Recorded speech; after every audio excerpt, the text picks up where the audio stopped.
Hello everyone.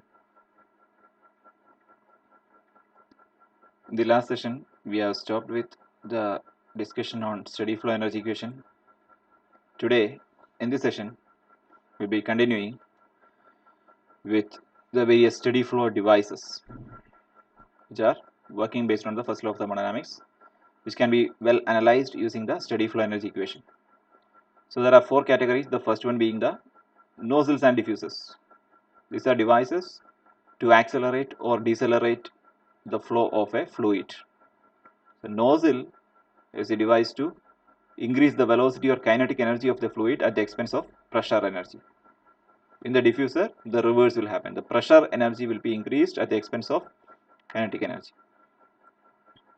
So, in the case of subsonic flow, when the speed of the fluid is less than the speed of the sound, the cross-sectional area of the nozzle decreases in the flow direction.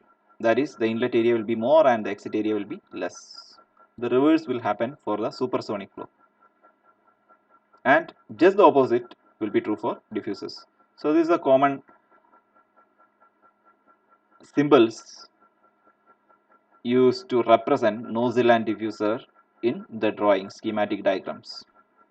The outlet velocity of the nozzle is pretty much higher than the inlet velocity, and most of the analysis, the inlet velocity is more or less neglected. In the case of diffuser, the outlet velocity is neglected.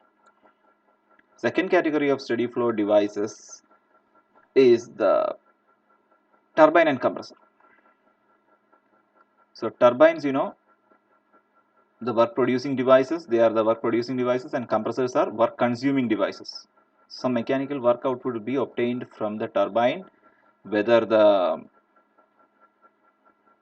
inlet or input energy is in the form of hydraulic energy or steam or gas, any fluid.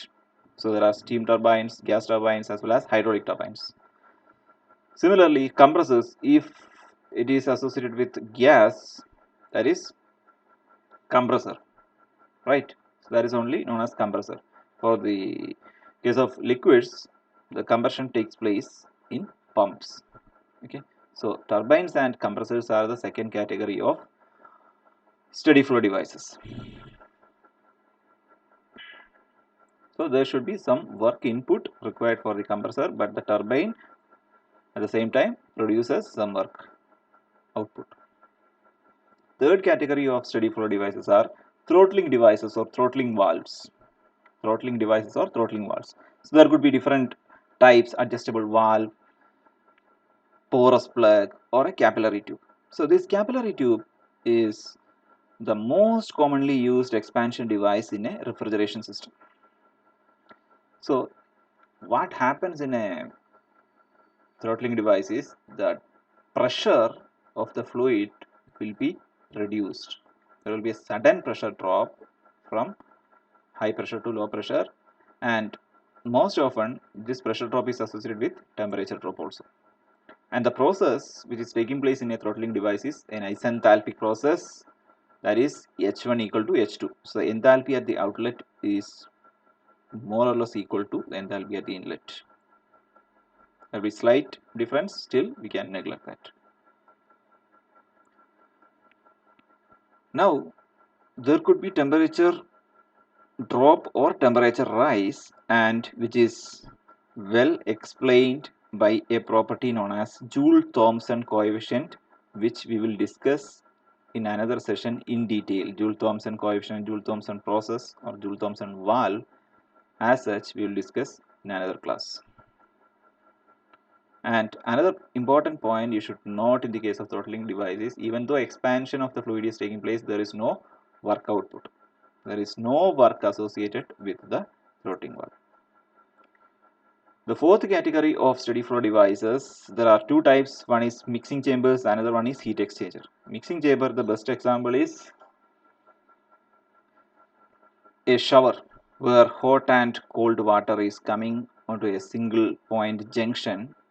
Here in this case there is a T elbow, and the mixing takes place, and at a convenient temperature the water is coming out through the shower. It is a mixing chamber. So this is the mixing chamber. Here this T elbow is the mixing chamber, where the fluid at two different conditions are coming onto a single junction or single point or chamber and mixing it together, so that we are getting a common output after mixing it up.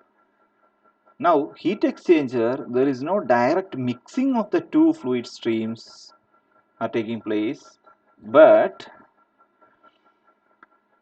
the heat will be, or thermal energy will be exchanged between the hot and cold fluids. The thermal energy will be exchanged between the hot and cold fluids in the case of a heat exchanger. So here in this example you can see the hot fluid at 70 degrees Celsius is flowing through the outer pipe, okay, and it will be transferring heat through the solid wall of the inner pipe, thereby increasing the temperature of the cold fluid from 20 degrees Celsius to 50 degrees Celsius. As a result of heat transfer from the outer fluid to the inner fluid, or hot fluid to the cold fluid, the hot fluid is experiencing a temperature reduction from 70 degrees Celsius to 35 degrees Celsius. So this is the functioning of a heat exchanger.